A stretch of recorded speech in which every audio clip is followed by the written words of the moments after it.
අපිට විනාඩියක්වත් නිකන් ඉන්න බෑ නේද? ඔබට කවදා හරි මෙහෙම දැනලා තියෙනවද? මුළු සතියම මහන්සිලා වැඩ කරලා ඉරිදහවස ඔන්න යන්තම් ටිකක් වාඩි වුණා විතරයි. ඔළුව ඇතුලේ සිතුවිලි දුවන්න ගන්නවා. අනේ රෙදි ටික හොද ගන්න තිබ්බේ. සඳුද වැඩවලට ලෑස්ති වෙන්න ඕනේ. අද දවසම නිකන් නාස්ති කළා වගේ. ඔබ විවේක ගන්න උත්සාහ කරන මේ මොහොතේම ඔබේ හිත ඇතුලින්ම ලොකු වරදකාරී හැඟීමක් එනවා. මම මේ නිකන් ඉන්න එක වැරදි කියලා හිතෙනවා. මම තව වැඩ කරන්න ඕනි කියලා බල ගෙරනවා. ඇයි අපිට මේ වගේ දැනෙන්නේ? ඇයි අපිට කිසිම වරදකාරී හැඟීමක් නැතුව විවේකයක් මුක්ති විඳින්න බැරි?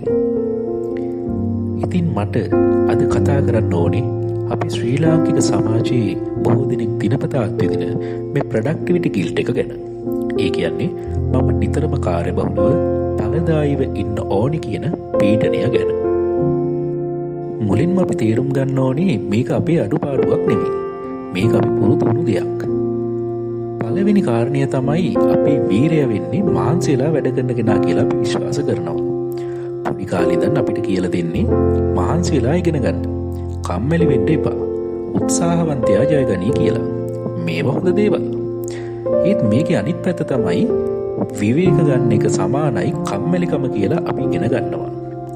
නිකන් ඉන්නවා කියන එක අපේ සමාජයේ අගය කරන්නේ නැහැ.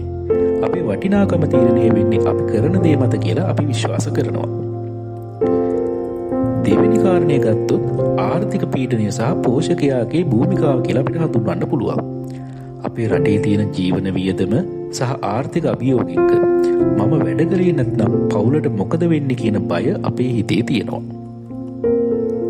විශේෂයෙන් අපි අම්මා කෙනෙක්, තාත්තා කෙනෙක් හෝ පවුලේ වගකීම් දරන කෙනෙක් නම් අපි ගැන හිතන එක, Taman වෙනුවෙන් කාලය ගත කරන එක ආත්මාර්ථකාමී දෙයක් විදිහට අපිටම දැනෙන්න ගන්නවා.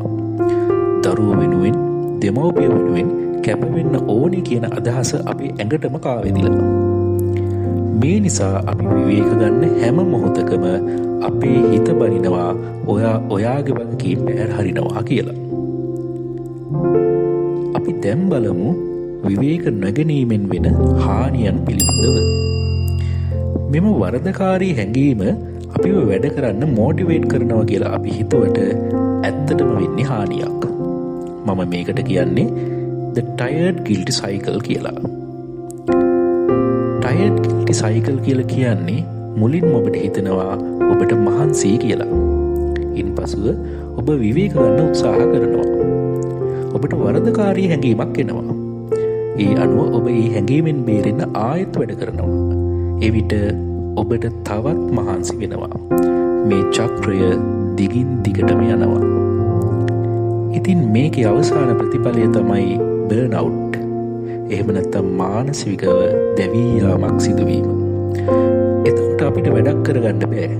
විවේකය සතුටින් විඳින්නත් බෑ. ඒ වගේම අපි අනිත් අයත් එක්ක, අපේ පවුලේ අයත් එක්ක නිකන්ම කේන්ති ගන්න අමනාප වෙන්න පටන් ගන්නවා.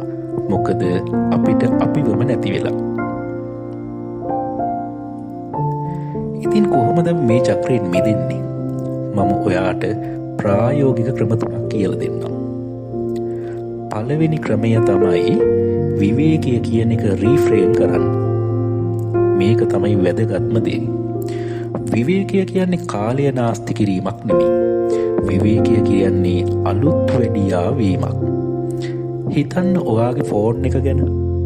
ඒක දවසම පාවිච්චි කළාම රැට චාර්ජ් කරන්නම ඕනි. චාර්ජ් කරේ නැත්නම් ඊළඟ දවසේ ඒකෙන් වැඩක් ගන්න බෑ. අපේ මොළයත් ශරීරයත් ඒ වගේ. ඒ නිසා ඊළඟ වතාවේ ඔබ විවේක ගන්නකොට මම කාලය නාස්ති කරනවා කියලා හිතනවා වෙනුවට මම මාවම චාර්ජ් කරගන්නවා. මම මාවම අලුත් වැඩියා කරගන්නවා කියලා හිතන්න. විවේකය කියන්නේ වැඩ කටයුතු වල අත්‍යවශ්‍යම කොටසක්. දෙවනුව සැලසුම් සහගතව මුකුත් නොකිරීම සිදු කරන්න. මම දවසම විවේකය ගන්නවා කියලා හිතුවොත් ඔබට ලොකු ගිල්ටි ෆීලින් එකක් ඒවි. ඒ නිසා එහෙම කරන්න එපා. පොඩියට පටන් ගන්න. මම නම් මේකට කියන්නේ මයික්‍රෝ බ්‍රේක්ස්. එහෙම නැත්නම් කුඩා විවේක ගන්නවා කියලා. උදාහරණයක් විදියට දවසට වැඩ ඇරලා ගෙදර ආවට පස්සේ විනාඩි 10ක් මම මුකුත්ම කරන්නේ නැහැ. සෝෆෙකට වෙලා තේප් එකක් බොනවා කියලා ෂෙඩියුල් කරගන්න. ඒ විනාඩි 10 ඇතුළත ෆෝන් එක බලන්න එපා. හෙට ගැන හිතන්න එපා. ප්‍රශ්න විසඳන්න එපා. නිකන්ම ඉන්න. මේ සැලසුම් සහගත විනාඩි 10 වරදකාරී හැඟීම නැතුව විවේක ගන්න ඔයාව පුරුදු කරවයි. තුන්වෙනි ක්‍රමය තමයි ඔබේ වරදකාරී සිතුවිල්ලට උත්තර දෙන්න. ඔබ විවේක ගන්න වාඩි වෙනකොටම ඔළුව ඇතුලෙන් හඬක් ඒවි ඔයා කම්මැලි. ඔයාට මේට වඩා වැඩ කරන්න තිබ්බ නේද කියලා. ඒ වෙලාවට ඒ සිතුවිල්ල ගැන හිතන්න එපා. ඒක පිළිගන්න. ඊට පස්සේ කරුණාවෙන් උත්තර දෙන්න. හිත ඇතුලෙන් මෙහෙම කියන්න. මම දන්නවා මට වැඩ තියෙනවා කියලා. ඒත් මට මේ වෙලාව විවේකී අවශ්‍යයි. මම මේ විනාඩි 15 විවේක ගත්තොත් තමයි මට ඉතුරු වැඩ ටික හොඳට කරගන්න පුළුවන් වෙන්නේ. මම කම්මැලි නෑ. මම රීචාර්ජ් වෙනවා. මේක Tamanගේ හිතත් එක්කම කරන සාකච්ඡාවක්. අපි හැමෝම නිතරම යමක් කරන අය වෙන්න උත්සාහ කරනවා. ඒත් අපි ඇත්තටම මිනිස් භවයන්. ඔබේ වටිනාකම තීරණය වෙන්නේ ඔබ දවසට පැය 24ම වැඩ කරන නිසා නෙවෙයි.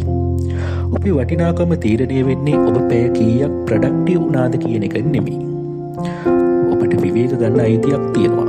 ඔබට මුකුත් නොකර ඉන්නත් අයිතියක් තියෙනවා. මේක එක රැයකින් වෙනස් කරන්න අමාරුයි. මොකද අපි අවුරුදු ගාණක් තිස්සේ මේ විදියට හිතන්න පුරුදු වෙලා. ඒත් පොඩියට පටන් ගන්න. විවේකය රීෆ්‍රේම් කරන්න. විනාඩි 10ක මයික්‍රෝ බ්‍රේක් එකක් ගන්න. Tamanටම කරුණාවන්ත වෙන්න. Be kind to yourself. මේ කතාවට සවන් දුන්නට ඔබට බොහොම ස්තුතියි. ඔබට මේ වරදකාරී හැඟීම වැඩියෙන්ම දැනෙන්නේ මොන වගේ වෙලාවටද? පහලින් කමෙන්ට් එකක් දාන්න. අපි ඒ ගැන කතා කරමු. අපි අපේ අත්දැකීම් බෙදා ගන්න තරමට අපිට තනි වෙලා නැහැ කියලා දැනේ. ඔබ සැමට සුවපත් දවසක්.